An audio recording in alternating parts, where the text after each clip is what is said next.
Well, I grew up and was influenced a great deal by my mother and my grandmother. My mother loved clothes, and no one in the family was in the business, but I developed an interest from the time I was 5 or 6 years old. I would sketch. I had the gift that I was able to draw. So in fashion, that's a big help. And I just always seemed to know that I had this interest. And the interest developed. I studied art in grade school, high school, and then college.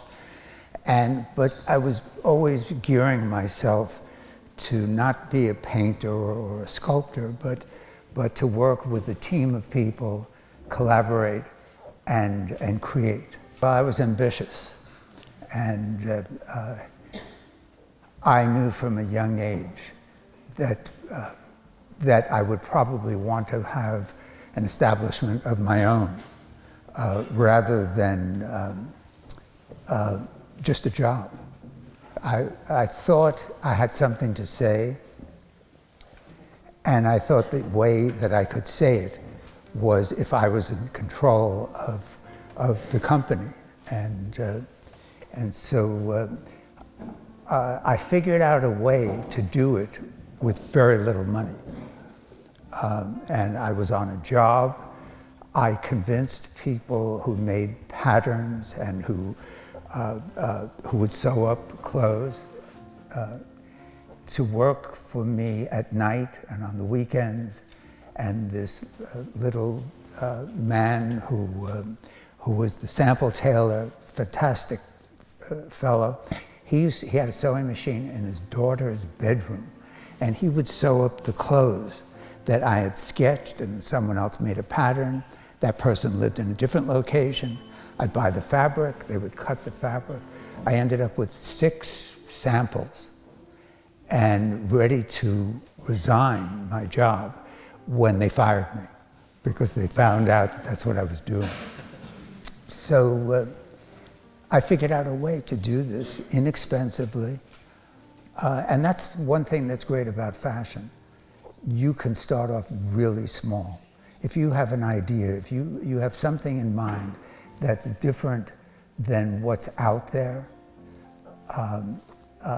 you have a shot without having to have a great deal of money.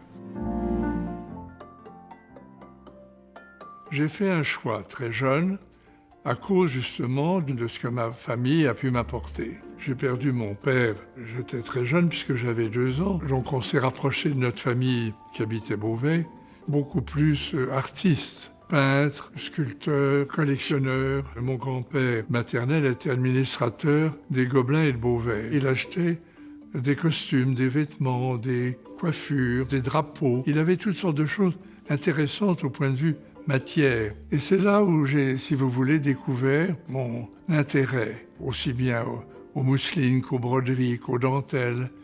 Et j'étais fasciné par ces morceaux.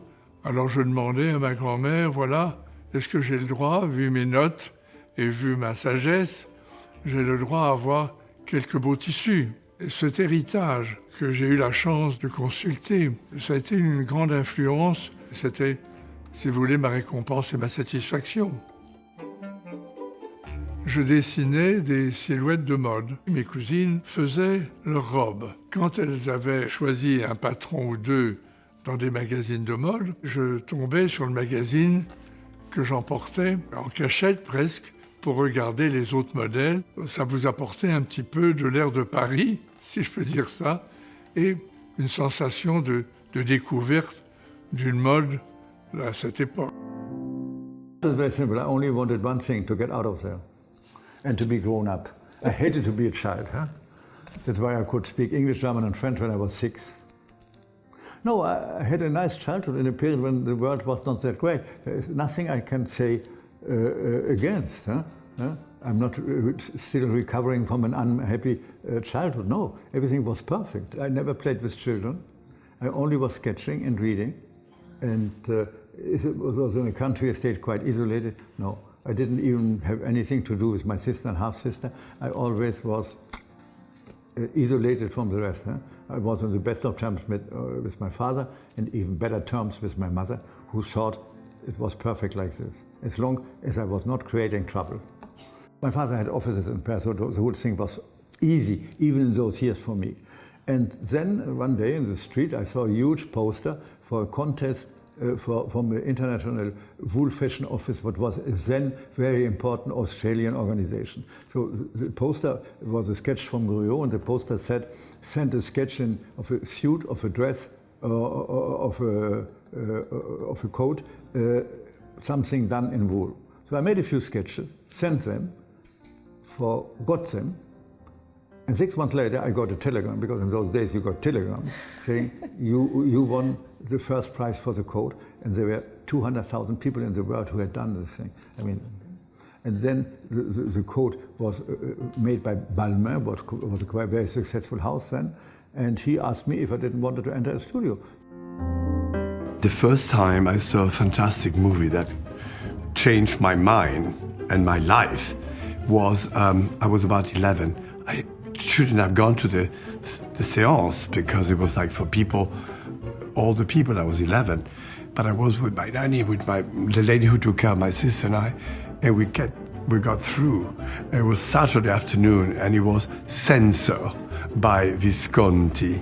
I didn't know who Visconti was. I didn't know anything about anything, but it was the costumes, the story, the period of the thing, and it was so beautifully told, so beautifully photographed.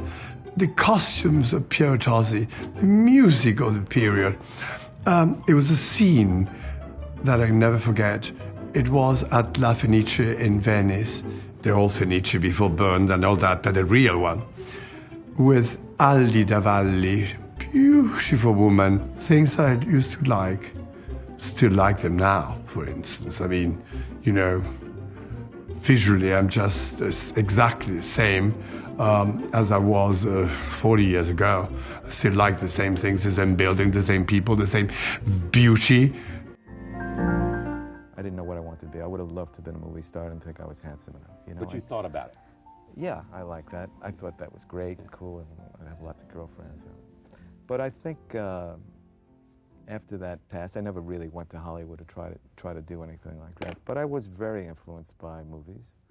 I was very influenced by a world that had a sense of dream, that had a sense of something else. And what I was influenced in these places was the good guy, the Hopalong Cassidy, not the corny guy, but there was the man on the white horse. My sense was I had an integrity inside me about what I believed in. I did it honestly, but I had a point of view. I was very strong. So when I started out in my business world, and let's say I made neckties, I didn't just go around with it. In the beginnings, when I started, the necktie industry was full of men wearing hats, and they were old men. And it was a very dead industry. And here I came along, and I had a sports car, and I come in with a tweed jacket, and I zip into my car with a bag of ties, and I go to the stores around the area. And I was selling what I was, what I believed in. And at that time, you know, and as I am now, it's a sense of, I always liked country clothes, tweediness. I always loved my history teacher who wore gum sole shoes and suede elbow patches. So it's a combination of heroes, in a way, that had something to them. You know, if you think of a cowboy, you think of fringe jackets and old leather things. You think of certain images that represent something that are never dying. You know, Clint Eastwood, in one movie, the last movie he did was about a cowboy. The Unforgiven. The Unforgiven. I think Kevin Costner's movie was heroic. You know, he was a guy who stood against the world that was saying, we're going to tear this down. All of a sudden he saw this world that was going to be the last you know, the last of a breed. My sense, and I don't know where it accumulated, I didn't have a plan, I didn't have a sense of, my sense was I had a direction of doing what I was doing, and as I learned it, I started in the tie business. I watched the ties being designed, I said, why can't we do this? Why can't I do that? The people I was working with, they said they didn't get it. And after I watched other people do my ties, and the ideas that I had were coming out in other places, and I said, wait a minute, that was my idea. And so you that guy's making all the money. Well, I didn't even think about money at the time, and I didn't have any training. I didn't go to school for design. So it was purely coming out of me. Where it came, I don't know. It just came out. It was a taste level that I didn't know I was developing or had. It just came out. I wasn't consciously saying I could do this. Living in Elmira was sort of like living in Leave It to Beaverland. Very small town. Everyone knew each other. My mom lives in the same house we grew up in.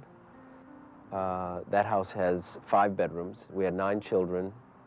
So figure out the math. You know, growing up in this all-American environment probably influenced me more than anything else. I took acting lessons when I was a teenager, and when I was around 14, I realized that I couldn't sing and I couldn't dance. And if I became an actor, I would probably be a waiter. And at the end of the day, every time I left acting class, all I wanted to do was go shopping. So I knew that fashion was really the pull for me.